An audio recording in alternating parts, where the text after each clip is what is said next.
Everything. That's everything from the Warriors championship. Also, the 3 nominations for new NBA logo. Kiss! Kama Sutra! The real MVP. Let's go around the horn. She was really tugging on that goatee. Oh, that's what Ma does. She's the best. She was the best. It's Around the Horn, the show of competitive banter.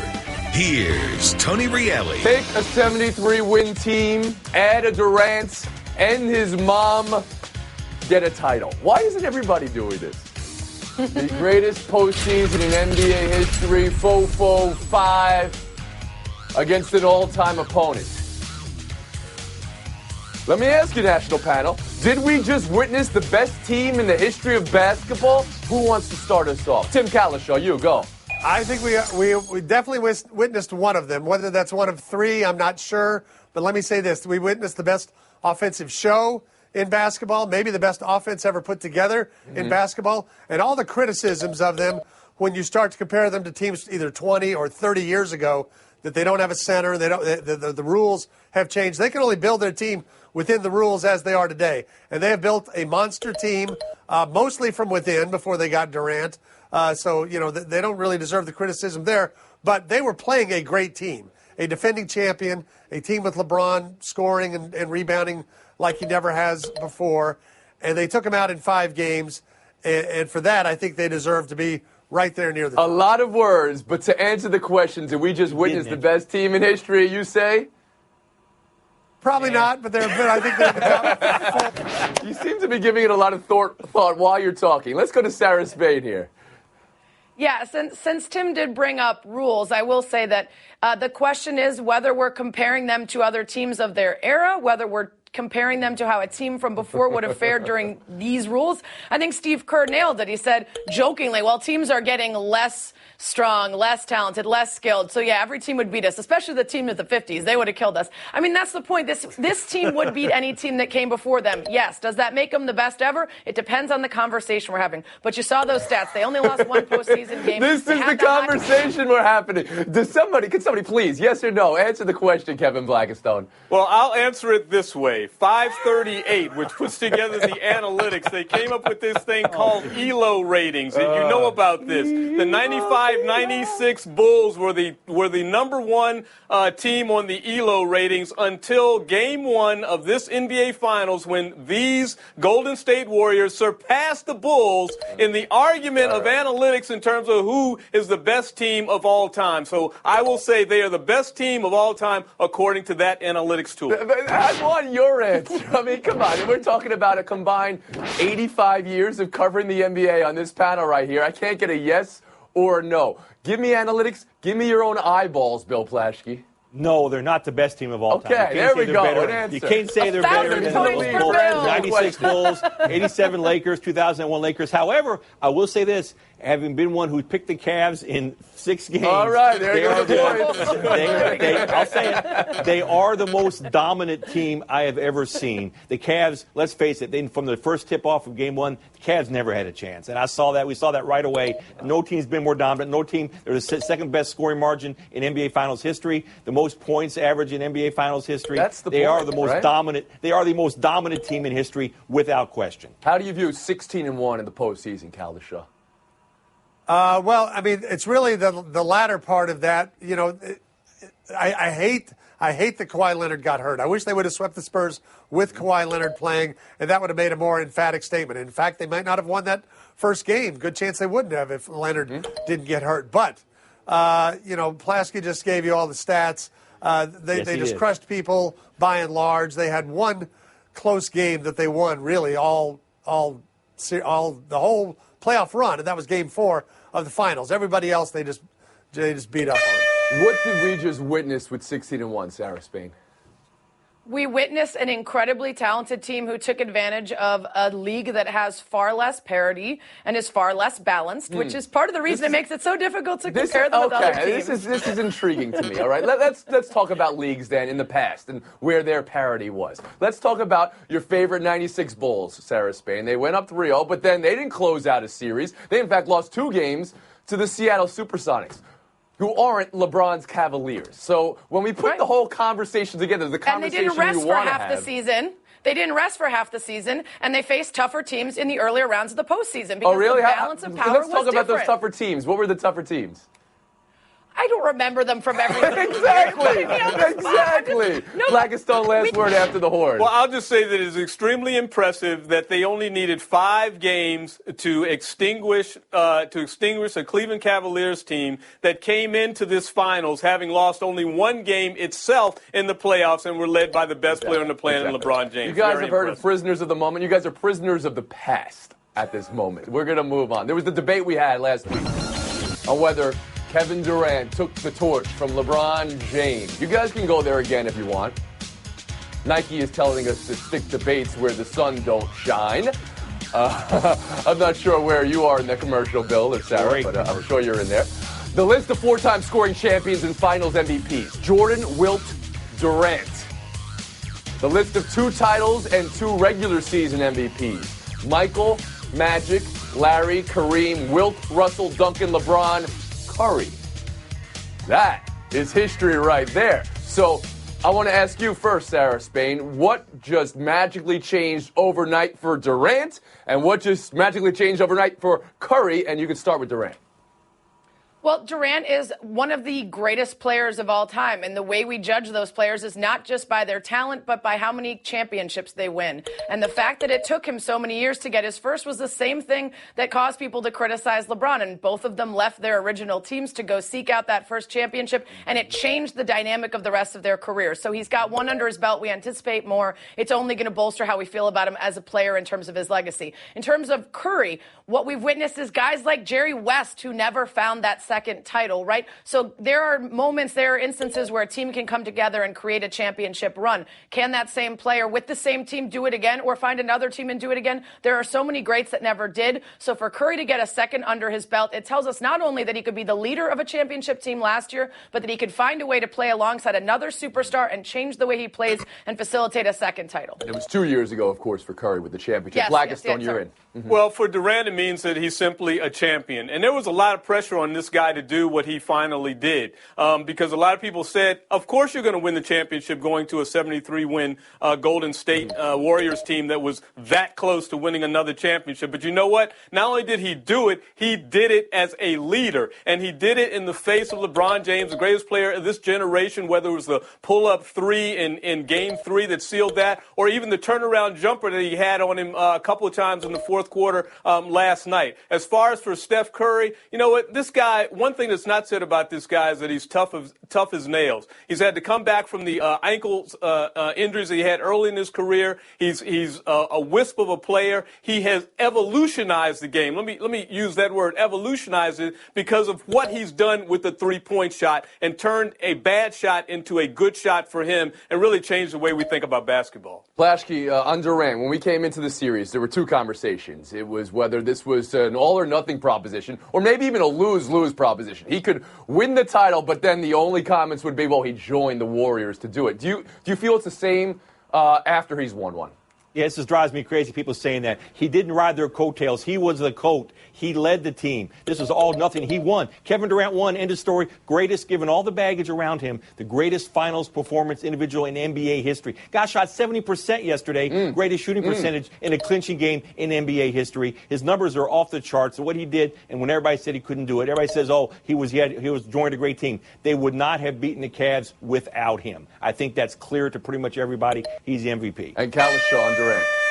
Yeah, on Durant, I want to start with something I was wrong about, not losing points wrong, just fearful a year ago. We'll fearful a year ago that in changing teams, we would not see his greatness. They could win the finals, and he could average 21 points because the team was so loaded. Instead, he put on a clinic, he put on a show that was great. On the other hand, I do feel like the Steph Curry show, which a year ago I thought Steph Curry warming up was better than anything else in sports, and now I feel like that show has been diminished a bit because he doesn't get to do everything he used to do, and he doesn't have to be almost perfect. So you think Curry's like diminished, even though the group of players I just named, I mean, that's the top 10 in NBA history, by most accounts. Plaschke, you were shaking your head no on that. No, absolutely not. In fact, he's been enriched by this. Sarah had it right. He now shows he can enable the stars. He can be part of a bigger team. He can be a great team player. He's a much more complete player to me today than he was a year ago. He's not a one-trick player anymore. He can be a great team. Look how much he gave up of himself and gave over the star to Durant and did it without complaining and whining. No, he's a much more complete player now. Do you guys see Vegas laying the odds for next season? Warriors are 1-2. You have to bet $200 to win 100 right now. Any of you jumping on that? 2 titles in 3 years. Best postseason of all time. Best regular season of all time. Core 4, all still in their 20s. Bill, are you calling Golden State a dynasty at this point? And what exactly are we looking at going forward? Yeah, we are looking at something that they're going to pass. They're going to do what Shaq and Kobe could have done if they stayed together with the Lakers. There's 4 players, 29 years old or younger on this team. They're all together. They all play as a team. They all seem to like each other. If they can keep from fighting, they're going to win 3 or 4 more titles. I mean, in the next 5 years, they're going to dominate. Kevin Blackstone? Well, I'm not ready to call them a dynasty. I mean, after watching Sarah Spain's Chicago Bulls during the 90s win 6 championships in 8 years, they lost in 2 finals before that, conference finals, and you know they would have won 2 in the middle had Michael Jordan not decided to scratch his baseball itch. So that, to me, was a dynasty. Could this team be a dynasty? I guess. We will see, but I can't get over the fact that they also lost that championship for whatever reasons just a season ago. So we'll see what it looks like going forward. Sarah Spain? Yeah, you mentioned those odds. Westgate told ESPN they'll be the biggest odds for any team in any sport ever going into the next season. So that's how much of a favorite this team is meant to be. And I agree with it for about 2 years. There's the Van Gundys of the world who say they're going to win for the next 8 to 10 years in a row. That does not take into account how much of a salary cap, luxury tax they're going to hit trying to keep all of these players. And what happens to guys after they win a couple rings and say, all right, I feel good about that. Now I'm going to go get my money, right? So I think the next 2 years you can almost guarantee that you can fill them into the favorite slot. But after that, it's really going to depend on how many players want to be unselfish and stick around for less money. Is that how you see it, Timmy? No, I'm with Plaschke on this one. This is a dynasty already. You've got 2 out of 3 titles. They made one misstep that Blackstone mentioned. Draymond Green got suspended, and they got cocky a year ago. Otherwise, they'd already have 3 in a row. They've won 67, 73, 67 games. They're going to keep winning. Put a number on it, Tim. How many in a row are we looking at? Count this one, and how many in a row after? They'll win 3 in a row. They'll win the next 2. They'll win the next 2. Sarah, they'll win 3 in a row. Like the Bulls, Plaschke. 3 in a row. Blackstone. 1 more. Just 1 more. All right.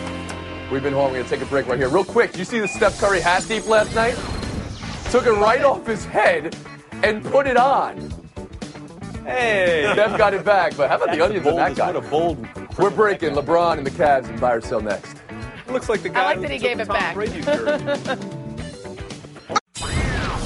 Buy or sell. LeBron James averaged a triple-double in the NBA Finals. Say that aloud to yourselves and everybody at home. LeBron James averaged a triple-double. Okay, fine. Thank you very much. It's never been done before, but big picture, he's gone to 7 straight, and he's 3-4 in them. 3-5 overall. That leads to this. Basketball mortality. Legacy. Bill, how do you see this finals affecting those tired words you people use? No, I think LeBron did nothing to hurt his legacy in this match. It's what he said after. I agree with him. He left it all on the floor. He was unbelievable during the finals. He was one guy you couldn't keep your eyes off of. He did nothing. He needs more help around him. But the fact that he's gotten to these finals, I still think you look at him and Jordan, 1 and 1A, he's still there. Kalishaw? Haven't we already mentioned that LeBron averaged a triple-double in these finals? And, that's got to stand for something. And the way he played after they fell behind by 15 or 16, he looked like he was just going to take over the game and get the Cavaliers back into it. I don't think there's anything wrong with a 3-5 record in the finals. It means you got your team there 8 times. Sarah Spain? Yeah, you mentioned the triple-double, but also the 33.6, 12, and 10. That's the only time in his entire career he's done that over a stretch of 5 games, which puts to rest the old non-clutch narrative that we have. And then the secondary narrative about how getting to the finals and not winning will hurt your legacy at this point is one we have to put to bed. Yes, it's great when players did it all in their prime, but the fact that he keeps getting there should only bolster his legacy. KB? It is amazing that you, Tony Reali, can start us off in this show by asking us if the Golden State Warriors we just saw aren't, in fact, the greatest team of all time. And now you want to wonder if LeBron James, the greatest player of his generation, is somehow devalued because he lost to this team. A very good call out, Kevin Black. People are asking. I'll take that as a maybe. We'll move on. Did you guys hear LeBron say he doesn't believe the Cavs are a super team? Doesn't believe he's ever been on a super team. Doesn't believe in super teams. What is he saying there, Tim? We just talked about how great he is. I don't know what he's saying here. I mean, Miami especially was a super team. The Warriors drafted all those guys. You know, Minnesota had 2 shots at Steph Curry. The Dallas Mavericks had 3 and Draymond Green. If you would just pick better players, there's other teams would be up there with them. But Cleveland and Miami especially went out of their way to become super teams. Spain? Yeah, I think what he's saying there is the same thing he was saying at the front of the press conference, which was, I have a triple-double in this finals. Me, personally, I don't have to worry about how I played. So now he's saying, well, I don't want you to think I'm on super teams because then it takes away from my ability to have gotten this done.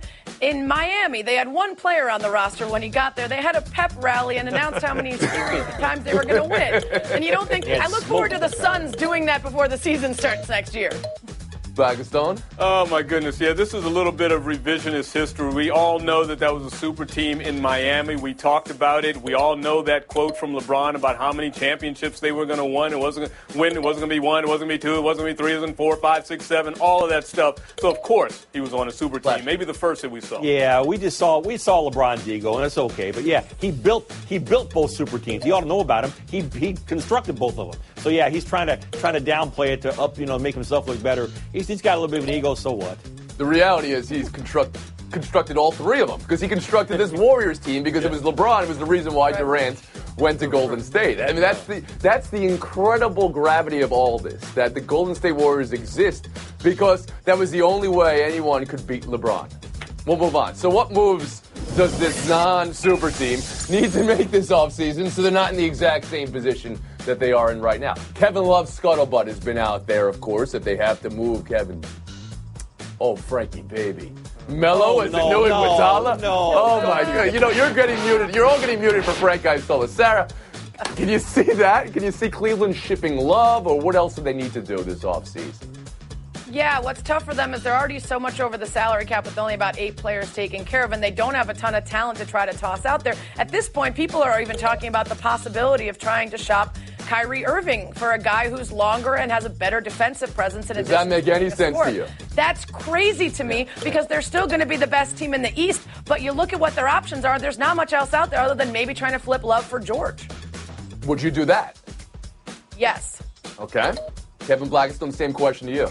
I don't know if I would necessarily do that, but it would be the one thing that they could do because of all the pieces that they have under contract. The piece that's being talked about moving the most and could probably get the most is Kevin Love. But, they need some other things, too. I mean, they need a bench. Did you see their bench last night? Non-existent. It wasn't they made the trade for Korver in the middle of the season. He was an All-Star a few years ago. Right. But and it would have been nice for Tyronn Lue to have given Channing Frye a shot coming off the bench, too. He was a good shooter. Channing Frye would have put them over the top here? Well, I'm not saying it would have put him on the top, but, I mean, you need some scoring from your bench. What moves are you making if you're Cleveland? There was no way Indiana's taking Kevin Love for Paul George. Absolutely no way. However, Sarah, it's not crazy. Kyrie Irving. I would trade Kyrie Irving for Paul George. Ooh, Indiana would do it in a heartbeat. And then you go out and you get like a Patrick Beverley type of point guard. If you can get Paul George, you get more length, more versatility. Then you go out and get a tough defensive playing point guard. I think that address that. Plaschke's idea isn't terrible. There are good free agent guards available. It isn't terrible. It's not like Kyrie Irving. Wow. You could do that. Here's what they need to do, though. They need to take the regular season seriously. What if they had home court advantage in this series? Would that have changed things a little bit? They wouldn't have had to win a game in Oakland. How about real stop quick, resting the idea that Melo could be Iguodala? Can we laugh aloud about how the idea of Melo is going to play defense like Iguodala does? You know who could be the Iguodala? Dwayne Wade.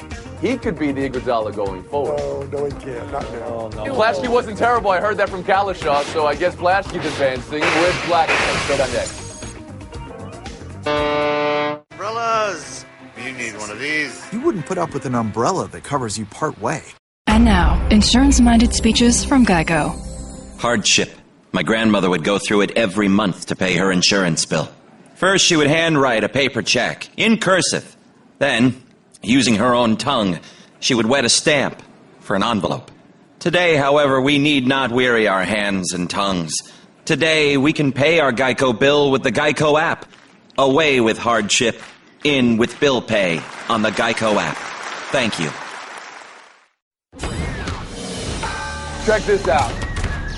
$330,000 champagne tabs for the Warriors. $180,000 in their own locker room. $150,000 at Club Harlot. Bill, does this champagne tab seem high or low given the situation? I'm stunned. I mean, what champagne's what? $5 a bottle, Andres, $5 a bottle, whatever that is. That's what I drink. So yeah, that's a. Blackistone? Oh my goodness! Well, that is a way high tab, especially for the way that you're wasting that much champagne, spraying it around. $330,000 is a lot for anything that doesn't have at least one bedroom and a half bath. What did I say? I'm still penalizing you for trading Kyrie Irving. You know, it passed muster with Kalisha. Does not out of your mind. Kyrie Irving's 25 years old. What did I say? Blackistone's going to the VIP section of Club Harlot. Let's do it. All right, I got to come clean on something. You'll know what I'm talking about here. So Coda Glover, a closer for the Nats, hurt himself and is on the DL now because he was in the shower and he was reaching for body wash. Somehow got hurt. The good news is he was reaching for body wash, which is far better than bar soap. Why do we even have bar soap these days? It gets nasty stuff stuck on it. The other thing is you never get to finish it all. It gets down to a little chunk, and then what do you do with it? You stick it on top of a new bar and continue going on. Stop it. Coda Glover's got the right idea. You always go with body wash. I prefer mine with a little tea tree oil inside of it for the medicinal purposes all for the skin. All right. Body wash or body wash? I wouldn't take body wash either. But 2 days in a row, this has been a debate that keeps on. Body wash. Where does that come from? Louisville, Kentucky is the answer. Body wash. I don't know. All right, let's go wash our mouths out with soap. Let's take a break. 23 and a half hours. We'll be back tomorrow, I hope, unless we've just been pulled off the air. Yeah.